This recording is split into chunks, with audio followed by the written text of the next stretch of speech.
Vacation ખુલી ગયા બાદ હવે બજારોમાં સ્કૂલ ડ્રેસની ભારે ખરીદી જોવા મળી રહી છે। જોઈએ તે અંગે એક અહેવાલ।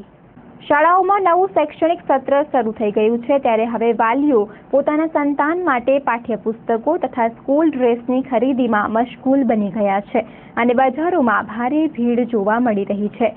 થોડા વર્ષો અગાઉ શાળાઓના ડ્રેસનું કાપડ ખરીદી દરજી પાસે સીવડાવવાનો ટ્રેન્ડ હતો, જે હવે બદલાઈ ગયો છે। હવે વાલીઓ મોટા ભાગે રેડીમેડ વસ્ત્રોની ખરીદી કરી લેતા હોય છે, કારણ કે આ પ્રકારના વસ્ત્રો સીવડાવવા કરતાં ઘણા સસ્તા મળે છે અને શાળા દ્વારા અપાયેલા નમૂના પ્રમાણે જ ડ્રેસ સીવાયેલા હોવાથી અન્ય મુશ્કેલી પણ ઊભી થતી નથી। આ વર્ષે અનેક શાળાઓએ પોતાના ગણવેશ બદલાવ્યા છે, ત્યારે બજારમાં મર્યાદિત સંખ્યામાં દુકાનોમાં આ શાળાના ડ્રેસ ઉપલબ્ધ છે, જ્યાં ભારે ભીડ જોવા મળે છે। તો બીજી તરફ આ વર્ષે સ્કૂલ ડ્રેસના ભાવમાં 10% જેવો વધારો પણ નોંધાયો છે।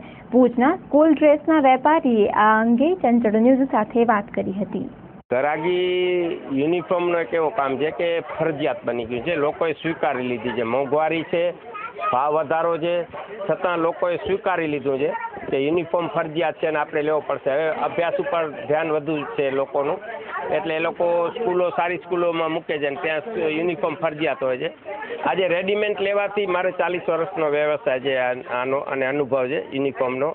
રેડીમેડ પહેલાં તૈયાર આવતો, હવે અમે પોતે સીવડાવીએ છીએ। સ્કૂલ જે કલર અને કપડો પાસ કરે એ જ અમે બનાવીએ છીએ। હોલસેલમાં કપડો આવે ને હોલસેલમાં સિલાઈ થાય, એટલે ગ્રાહકોને ફાયદો થાય છે। હવે એ લોકો રિટેલમાં કપડો લે એટલે કપડાવાળા કમાય, પછી દરજી દોઢા પૈસા લે, એક સીવડાવે એટલે અમે હજારો પીસ 500-700 ભેગા સીવડાવીએ એટલે એને હોલસેલની સિલાઈ લાગે। આ ફાયદો ગ્રાહકને મળે છે।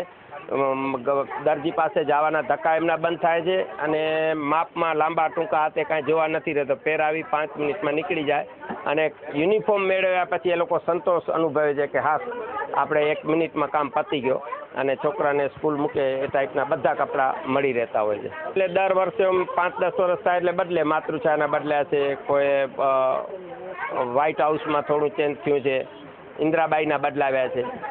10% તો દર વર્ષે ગમે એટલો કપાસ સસ્તો થયો પણ કાપડ નથી ઘટ્યા, પણ મોંઘવારીના હિસાબે 10% વધારો તો દર વર્ષે અમે જોઈએ છીએ આવ્યા જ કરે છે। ગરાગી અત્યારે જામશે અને નહીં જામી હોય તો પણ ધીમે ધીમે પોતાના ખર્ચમાં એડજસ્ટમેન્ટ કરી અને સ્કૂલની ફી, ટ્યુશન ફી, રિક્ષા ભાડા, ચોપડાના અને પછી યુનિફોર્મના આ વસ્તુ બીજામાં કાપ મૂકીને પણ એ લોકો આમાં એડજસ્ટમેન્ટ કરે છે લોકો, અને સ્વીકારી લીધું છે કે આપણને તકલીફ 1 મહિનો થવાની જ છે, 2 મહિના જેટલા પૈસા પગારના 1 મહિનામાં વપરાઈ જાય છે, એ સ્વીકારીને લોકો આ વસ્તુ પૂરી પાડે છે।